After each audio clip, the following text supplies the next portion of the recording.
Angela Merkel used to tell Germans, "We can do it," when addressing the question of integrating the million-plus refugees who have come to Germany since 2015. That pragmatic attitude and her liberal approach have, after the election of Donald Trump and his "America First" agenda, spurred many politicians and pundits to hail Germany's motherly chancellor as the de facto leader of the free world. But after a narrow election victory in September and the collapse of coalition talks on November 19, it's beginning to look as if she may not be able to do it, after all. First elected chancellor in 2005, Merkel has been a stable presence on the global stage for so long that it's hard to imagine Germany, or Europe, without her.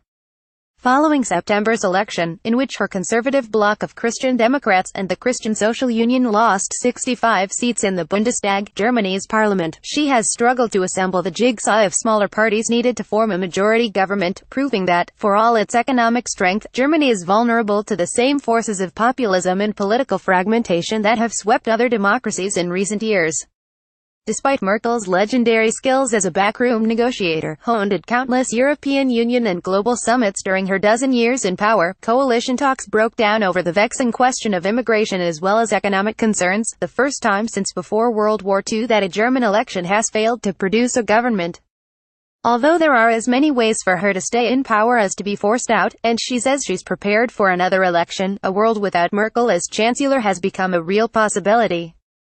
Merkel was a historic figure as far as Europe's concerned, but her time has come and gone, says Ashoka Modi, a former World Bank economist just finishing a book about Merkel's handling of Europe's currency crisis. Even if she remains as chancellor, Merkel is now so badly weakened that she would be a different kind of leader. Merkel Mark II would be very different from Merkel Mark I.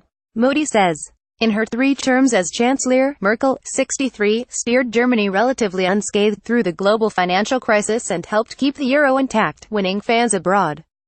But her decision to embrace the flood of refugees from Syria and other troubled parts of the world cost her support at home. Germany's next chancellor, whether Merkel or someone else, will be faced with fixing a growth model that led to too much inequality, too many people feeling abandoned, and seemingly limitless immigration. The populist alternative for Germany AfD won 12.6% in September's vote, enough to make it the first hard-right party to enter the Bundestag since the 1950s. The primary question facing the next German leader will be how to limit the AfD's rise. Merkel's declining influence is very bad news for the European Union, Le Monde wrote in a gloomy editorial on the collapse of talks in Berlin. The French daily newspaper pointed to the wider roller coaster narrative of European populism this year. Hopes that the center might hold, raised after Emmanuel Macron won the French presidency with an unashamedly pro-Europe, liberal message, have now been suspended, the paper wrote. Macron had been counting on Merkel's support to secure sweeping change to the EU, proposing deeper cooperation on defense, taxes, immigration, and, crucially, a common budget for the 19-nation euro area. That's looking much more difficult as the compromises he needs from Merkel would be politically costly for any chancellor. Other than Merkel, no one here has the grasp or the popular trust to enable Germany to make the concessions needed, says Jan de Chau, director of the Richard C.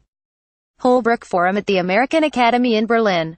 One objection the Free Democratic Party had when it walked out of coalition talks at midnight on November 19 was that it wants a commitment to change EU rules so member states could exit the euro without leaving the wider bloc, a political non-starter for Merkel. She's also been central in corralling the EU on relations with Vladimir Putin's Russia.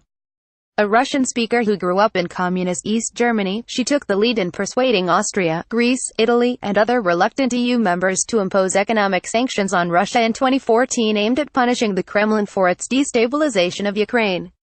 The sanctions have cost both sides, and Merkel has consistently supported them as they come up for renewal every 6 months.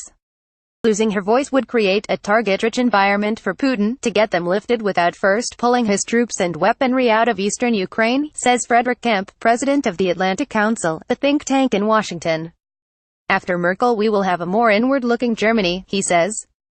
Macron has stepped up, but let's not kid ourselves on the economy and on geopolitical issues. Nobody in Europe can fill Germany's shoes. Merkel has earned her share of critics, and there's another way to look at the coming end of her era. Hers was a visionless leadership, says Joseph Janning, who heads the Berlin office of the European Council on Foreign Relations. For all her strength in crisis management, she has rarely led by principle or sought to shape the future.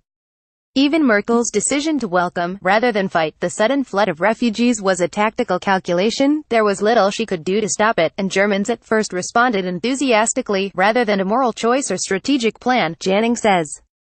At international summits, Germany punched above its weight because of Merkel's perceived stability and authority. But she never committed the resources necessary to take the lead in reshaping the world, in part because she knew Germans don't want that role, Janning says. If she goes, it's unlikely anyone will pick up where she left off. The political concessions needed to keep supporting the kind of rules-based order Merkel promoted can't be made when societies are as fragmented as they are and leaders must constantly appeal to their domestic bases. After September's election, in which both of the traditionally dominant, centrist parties lost share to smaller fringe ones, that became true for Germany, too. If Merkel is no longer around, it will just become clearer that we are actually living in a leaderless world, Janning says. And no one, not a new German leader, not Macron, not anyone else, would be able to change that.